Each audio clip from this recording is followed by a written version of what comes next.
everyone. This is your host for Latina Role Models, Damaris Ramos. And tonight we have Maria Judith Sanchez. Maria Judith. Let's take this back on time. I think I met you probably over 13 years ago, because I don't remember even having Anthony when I was a counselor at Nueva Vida with Eva Pagan Hill. So you and Eva are like besties. Eva always be there for me. And I think the good thing about working together, That's the network. That's another coalition that was developed by Eva and a group of people, is that part of working together, no matter what, in what field. I was working at Orange County Public School, and Eva was doing support groups and everything. So I was able to work for her to go to our school and had the classes there and do the parenting classes and all those workshops. And that's the, and we're taking this, backwards or, somewhere else today. But that's part of like why networks are so important, because you started with a network with her, but then you became friends, like very, very close friends. And we do have a network. Every last Friday of the month, we have a Latina Role Model Network at the East Orange Community Center. So you can look at there's more information on Latina Role Model on Facebook. You can see our next one is going to be at, the last Friday of the month, 5:15. But today it's about you. Okay. Who is Maria Judith? Well, Maria Judith Sanchez is well known about Maria Julia, Maria, Judith, different name, but I'm the same person. I was born in Puerto Rico, in Toalta, in a small town in the country. And I was raised by my parents, and I live with my grandparents also. But part of Puerto Rico? It's Toalta. It's a small town next to Bayamon. And so my grandparents, they own land, like 22 acres, and I was raised all the time around nature, farm. And from there, people in the community would go to my house and we celebrate Christmas. Well, in that time it was like the three kings, the wise, three little kings. So since I was a little girl, I always was very hyper, like love people, love to help people. And so in all the middle school and high school and in the community, it was always in church activities, school activity, always surrounded by people, because that is my passion. There's something about people that really, energizes us, because that's the way I feel. Like I can be very tired, but if I started talking and getting to, engage with other people in conversation, it definitely energized me. Some people is like, oh, after I'm talking to a lot of people, I get drained. No, not me. So that's not us. Definitely. I think that's why we have a lot in common. So tell me about your education. Well, and when I went to high school, I worked part-time in the public school in the superintendent office. So that's why I started to get in what direction I would like to my career. So I graduated high school, and I started to college at the Inter-American University, which was in Bayamon, and then in Atorrey.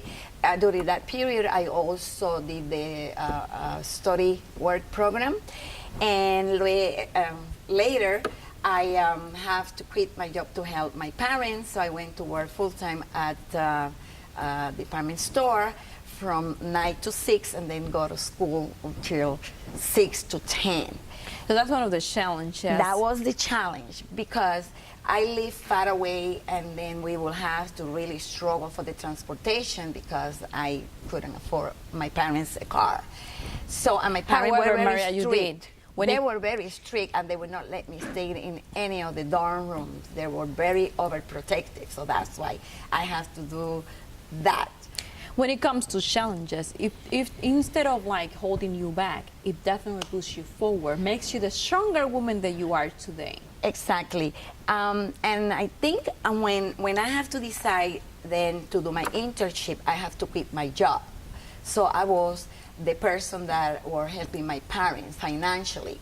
So it was very hard, but you have to do that in order to graduate. And then I did a bachelor degree in social work with a minor in education. And when I graduated, I just waited few months before they called me. That's when the food stamp started in Puerto Rico, so they have all the college people to work there. And I went to work at Corozal, that is a town next to mine, with the eligibility, you know, and doing home visit, and that's when my life started. We still not car, still transportation.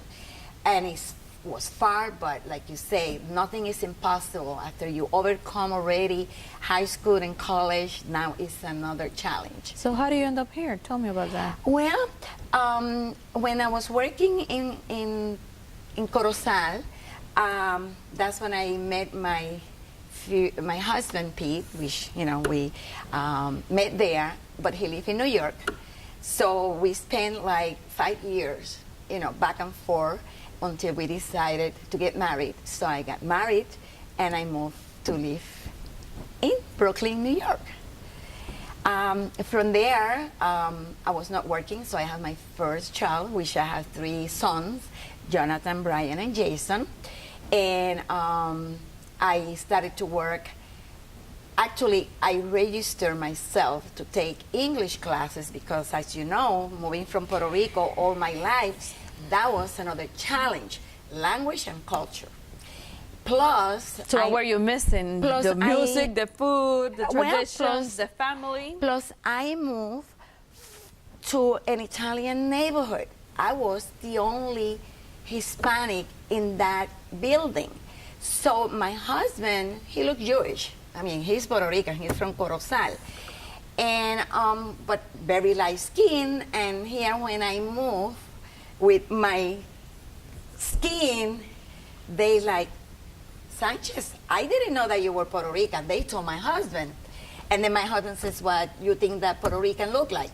Because, you know, and so it was a challenge, plus the language. So forget it, I would do anything to communicate with them.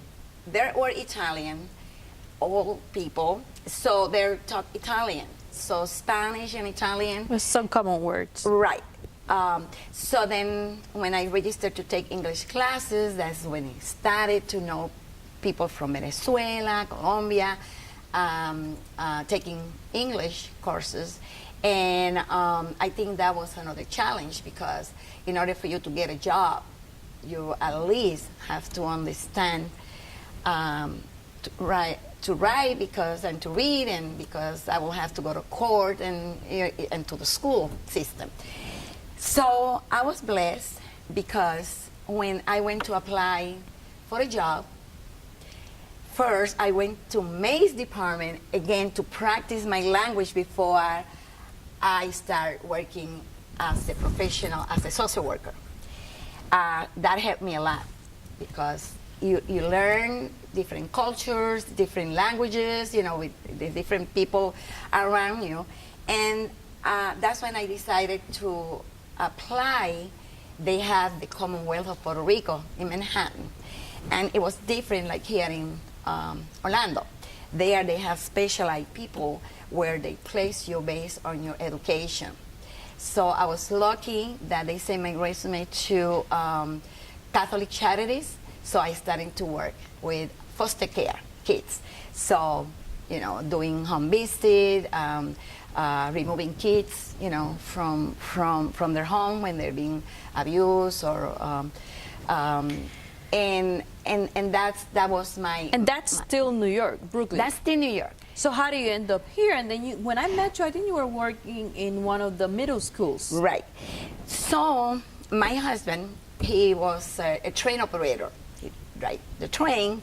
So he was able to retire 50 years old and 20 years service. So because he was 20 years for retirement, but not 50 years old, so we decided to come to Florida, purchase the house, and then move back to New York until he turned 50. He retired, and then we officially moved in 1994. Oh, I don't want anybody to know my age. Anyway, so, and that's what I am here in Florida. So you were working as a social worker at schools here? In here, I I couldn't transfer. It was not a transfer from Catholic Charities in New York here. So I started to work the Orange County with the Citizen Commissioner for Children. And I started to work in Apopka, which I love it. I mean, it was very far. Like you say, it's a challenge, but you know, when you like what you're doing, and that's what I met Sister Anne, and that's when I started to be involved in all these groups, and then I met Bessie Franceschini, who introduced us to Asociación Brinqueña. So my kids, they starting to dance there, folkloric, except me. I was always in the community. I'm not the dancer, but my husband and my 3 sons. And we started from there.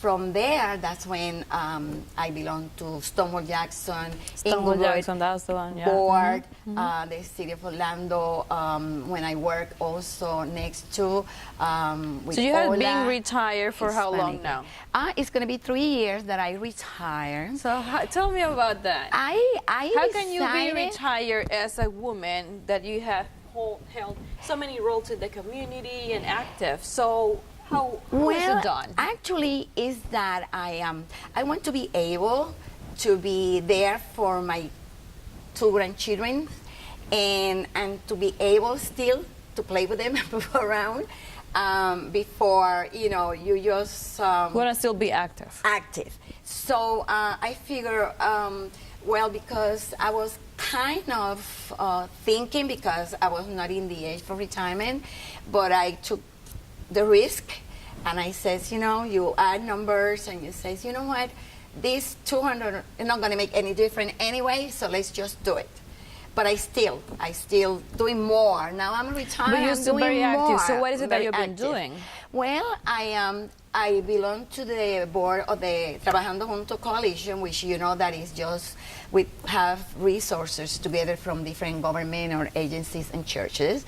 I did with Hispanic Chamber of Commerce? Hispanic Health Initiative with Josephine Mercado. I did board from the Asociación, board from La Casa de Puerto Rico, which they still in place. And I do What is it that you're have getting from all have this?